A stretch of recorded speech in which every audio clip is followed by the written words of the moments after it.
তাদের আহ্বায়ক নাহিদ ইসলাম সরাসরি কথা বলেছেন, আমাদের সকলের সাথে আমরা উপস্থিত ছিলাম।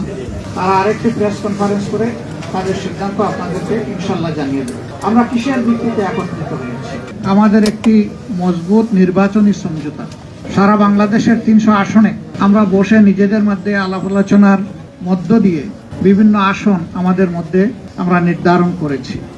যেহেতু দুইটা দল একেবারে শেষ পর্যায়ে এসে আমাদের সাথে তারা মিলিত হয়েছে, আরো অনেকগুলো দল তারা আগ্রহী ছিলেন, বাট এই প্রক্রিয়ায় সম্পৃক্ত করা আমাদের অনেকের আগ্রহ সত্ত্বেও আমরা সেভাবে তাদেরকে সম্পৃক্ত করতে পারছি না।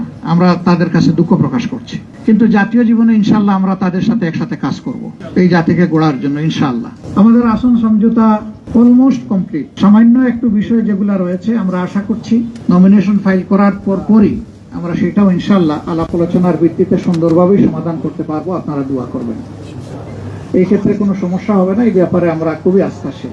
সাংবাদিক বন্ধুগণ, আপনারা জাতির বিবেক এবং মিডিয়া জাতির দর্পণ। আমরা কোন পর্যায়ে চলে গিয়েছিলাম আমরা সবাই জানি। আল্লাহ তাআলার বিশেষ মেহেরবানি 24-এর গণবিপ্লবের মধ্য দিয়ে, গণ আন্দোলন, গণ অভ্যুত্থান যেভাবে বলুন, তার মধ্য দিয়ে কার্যত এই জাতি স্বস্তির নিঃশ্বাস ফেলেছে এবং নতুন করে একটা আজাদির আশা অন্তরে পোষণ করছে। এই বিপ্লব পরিপূর্ণতা পেয়েছে 24-এ এসে। ত্যাগ এবং কুরবানি শুরু হয়েছে 2009 সাল থেকে।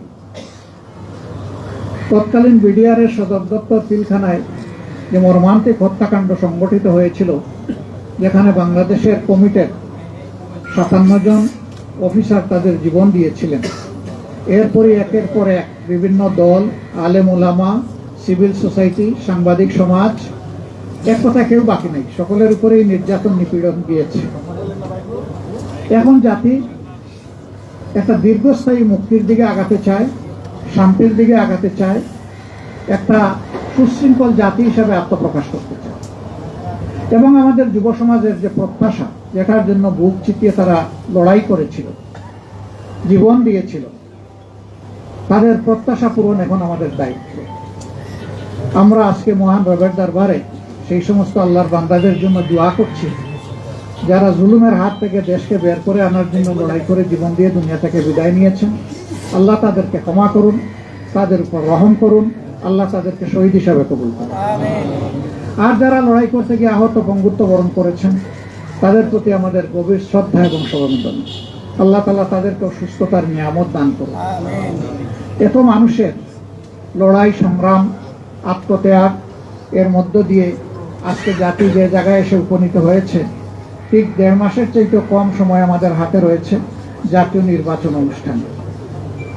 আমরা অঙ্গীকারবদ্ধ এই নির্বাচনকে সুষ্ঠু করতে, গ্রহণযোগ্য করতে আমাদের পক্ষ থেকে আমরা সর্বাত্মক সহযোগিতা করব এবং আমরা চাই নির্বাচনের যে তারিখ ঘোষণা হয়েছে তার কোনো হেরফের না হয়ে এই তারিখেই নির্বাচনটা অনুষ্ঠিত হবে। আপনাদেরও সহযোগিতা এই ব্যাপারে খুবই প্রয়োজন। আমরা আশা করছি সরকার একটা সুষ্ঠু নির্বাচনের জন্য তাদের যে করণীয়, নির্বাচন কমিশন এবং সরকার সেই দায়িত্ব তারা পালন করবেন। এখনো তাদের অনেক কাজ বাকি রয়ে গিয়েছে, এখনো সমতল মাঠ তৈরি হয়নি সকলের জন্য। সেই মাঠ তৈরির কাজটা হচ্ছে সরকার এবং নির্বাচন কমিশনের। তারা যে কোনো ধরনের লোভ লালসা, ভয় ভীতি এবং কারো প্রতি কোনো ধরনের আনুকূল্যের ঊর্ধ্বে উঠে তারা তাদের দায়িত্ব পালন করবেন, সাংবিধানিক নৈতিক দায়িত্ব। এটা আমরা এবং জাতি তাদের কাছে প্রত্যাশা করে। এর যে কোনো ধরনের ব্যতিক্রম এই জাতি মানবে না, কারণ এই ব্যতিক্রমটাই তো আমাদের জীবন থেকে অনেকগুলো বছর কেড়ে নিয়েছে। 3টা নির্বাচনে এই যে এখানে যারা উপস্থিত, আমি বিশ্বাস করি অধিকাংশই আপনারা কোনো ভোটই দিতে পারেননি। আমরা তো জীবনে 2-4 বার ভোট দেওয়ার সুযোগ পেয়েছি, আপনারা পাননি। এইভাবে আমাদের ভোটের অধিকার হরণ করে নেওয়া হয়েছিল। আগামীতে আমরা ওই ধরনের কোনো প্রক্রিয়া কেউ করতে গেলে কোনো অবস্থায় আমরা এটা বরদাস্ত করব না। আপনাদের ভোটের জন্য, সকলের ভোটের জন্য আমাদের লড়াই হবে একেবারে ইস্পাত কঠিন। এই ঐক্য জাতীয় ঐক্য হবে। আপনাদের সাথে মিলেমিশে, এই জেনারেশনের সাথে মিলেমিশেই আমরা একটা সুষ্ঠু নির্বাচন আদায় করতে চাই ইনশাআল্লাহ। আপনাদের সহযোগিতা এবং দোয়া, আপনারা বরাবর সহযোগিতা করেছেন, আমাদের ডাকে আজকে সাড়া দিয়ে এখানে এসেছেন।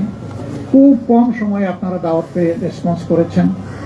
আমরা এই জন্য গভীর কৃতজ্ঞতা জ্ঞাপন করছি, আপনাদেরকে ধন্যবাদ জ্ঞাপন করছি এবং ইনশাআল্লাহ আপনাদের সাথে সময় সময় আমাদের এই যে সমঝোতা, এটাকে ঠিক ওই অর্থে জোট বলুন আর না বলুন, আমরা কিন্তু জোটের চাইতে আরো মজবুত, আরো ঐক্যবদ্ধ, এটা নিয়ে আমরা আগাবো।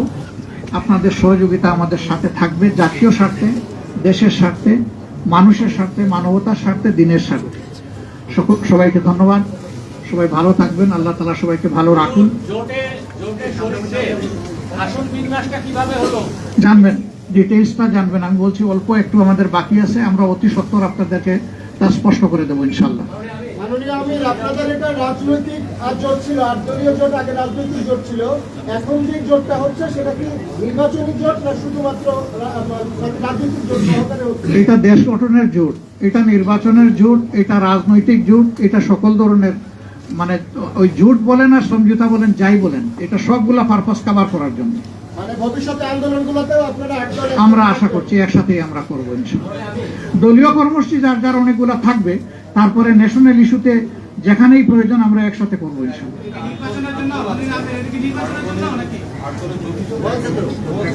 এখন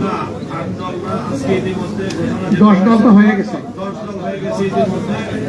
10 দলীয় নির্বাচনী সমঝোতা।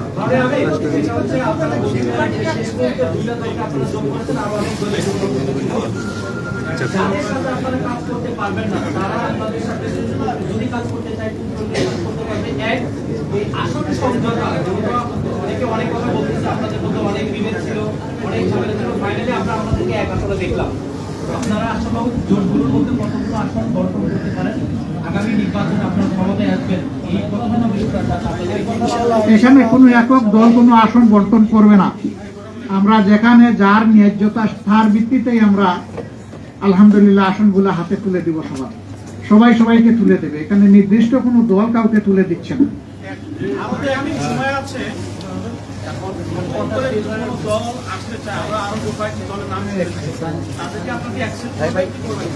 আমরা সবাইকেই কবুল করব, কিন্তু এই সময় অ্যাকোমোডেট করাটা আমাদের জন্য কঠিন হয়ে যাবে।